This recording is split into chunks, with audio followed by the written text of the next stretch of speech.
कराची जी मसरूफ़ ज़िंदगी खां फ़क़ति कुझु किलोमीटरनि जे मुफ़ासिले ते हिकु अहिड़ो सामूंडी माॻु मौजूदु आहे जिते समुंड, तारीख़ ऐं तफ़रीह हिक ई हंधि गॾु नज़र अचनि था। साफ़ लहरूं, थधिड़ी हवा, निस्बतन साफ़ सुथरो किनारो ही आहे मनोड़ा बीच। केतिरनि ई ॾहाकनि ताईं हिते पहुचण लाइ क्यामाड़ी खां ॿेड़ी जो सफ़र करणो पवंदो हो, पर हाणे हिकु नई रस्ते हिन सफ़र खे तमामु आसान बणाए छॾियो आहे। हाणे तव्हां पंहिंजी गाॾी में वेही सिधो मनोड़ा ताईं पहुची सघो था। सिंध हुकूमत लॻभॻि 65 करोड़ रुपयनि जी लाॻत सां हिन तारीख़ी सामूंडी इलाइक़े खे 8 एकड़नि ते पखिड़ियल हिकु जदीद वाटर फ्रंट में तब्दील कयो आहे, जंहिंजो मक़सदु उनखे कराची जी अहम सियाहती माॻनि में शामिल करणु आहे। मनोड़ो कराची पोर्ट जे मुंहुं वटि वाक़िए अलॻि थलॻ ॿेट तौरु सुञातो वेंदो आहे। तारीख़ी तौर ते उहो बंदरगाह जी हिफ़ाज़त लाइ इंतिहाई अहम हंधि हो, पर इंफ्रास्ट्रक्चर जी तरक़ी खां पोइ हाणे उहो हिकु ॿेट बणिजी वियो आहे जिते रोड ज़रिए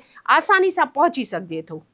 अरबी समुंड जे किनारे ऐं मैंग्रूव्स जे ॿेलनि जे वेझो हुजण सबबि हिते जो पाणी ऐं सामूंडी किनारो कराची जे ॿियनि मसरूफ़ किनारनि जे भेट में वधीक साफ़, शफ़ाफ़ ऐं पुरसुकून नज़र अचे थो। सिंध हुकूमत मूजिबि Manora water front page project जो मक़सदु सिर्फ़ु साहिल खे ख़ूबसूरत बनाइण न, पर ख़ानदाननि लाइ हिकु महफ़ूज़, मयारी ऐं जदीद तफ़रीह माॻु फ़राहम करण सां गॾु मक़ामी सतह ते सियाहत ऐं रोज़गार खे हथी ॾियणु पिणु आहे। मंसूबे तहत किनारे सां गॾु जदीद वॉकवेज़ तामीर कया विया आहिनि, गाॾियुनि जी मुनज़्ज़म पार्किंग, अवामी वाशरूम, विहण लाइ हट्स, लैंडस्केपिंग ऐं बहितर रोशनी जो इंतज़ाम कयो वियो आहे, जॾहिं त मरकज़ी रस्तनि जी बि नई सर तामीर कई वई आहे। वाटर फ्रंट पार्क हिन मंसूबे जो मरकज़ी हिसो आहे, जिते समुंड जे किनारे 29 हटनि, ख़ासि विहकुन ऐं पिकनिक लाइ जायूं ठाहियूं वयूं आहिनि, जीअं ख़ानदान आराम सां पंहिंजो वक़्तु गुज़ारे सघनि।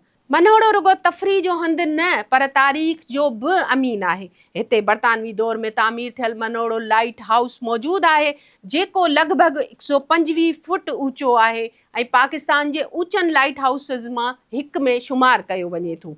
इन ई इलाइक़े में 1797 में टालपुर हुकुमराननि पारां तामीर कयल तारीख़ी किले जा आसार पिणु मौजूदु आहिनि, जेको इन दौर में बंदरगाह खे हमले आवरनि ऐं सामूंडी धाड़ियलनि खां बचाइण लाइ ठाहियो वियो हो। मनोड़ा जी हिकु ॿी सुञाणप श्री वरण देव मंदरु आहे, जेको हिन इलाइक़े जी क़दीम गुणरुखी सक़ाफ़ती विरसे जी नुमाइंदगी बि करे थो। जेकॾहिं ॿारनि ऐं ख़ानदान जी ॻाल्हि कजे त हिते हुननि लाइ बि घणियूं सहूलियतूं मौजूदु आहिनि। ॿारनि लाइ झूलनि ऐं स्लाइडनि ते ॿधल प्ले एरिया क़ाइमु कई वई आहे, जॾहिं त साहिल ते लाइफ गार्ड पिणु मुक़ररु कया विया आहिनि।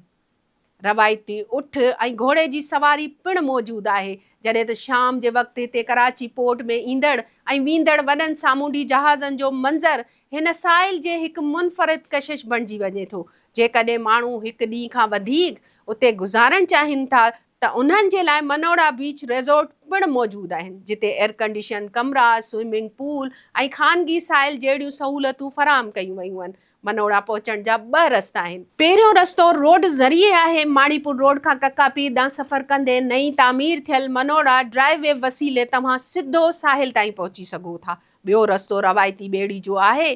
क्यामाड़ी जेटी तां मक़ामी लॉन्च या मोटर बोट ज़रिए लॻभॻि 20 खां 30 मिंटनि में मनोड़ा वाटर फ्रंट पहुची सघो था, जिते रस्ते में कराची बंदरगाह ऐं सामूंडी जहाज़नि जा ख़ूबसूरत मंज़र पिणु ॾिसण लाइ मिलनि था। सिंध हुकूमत जो चवणु आहे त मनोड़ा वाटर फ्रंट मंसूबो कराची में सामूंडी सियाहत खे हथी ॾियणु, शहरियुनि खे बहितर अवामी तफ़रीही सहूलियतूं फ़राहम करणु ऐं मक़ामी मईशत खे मज़बूत बनाइण जी कोशिश जो हिकु वॾो हिसो आहे।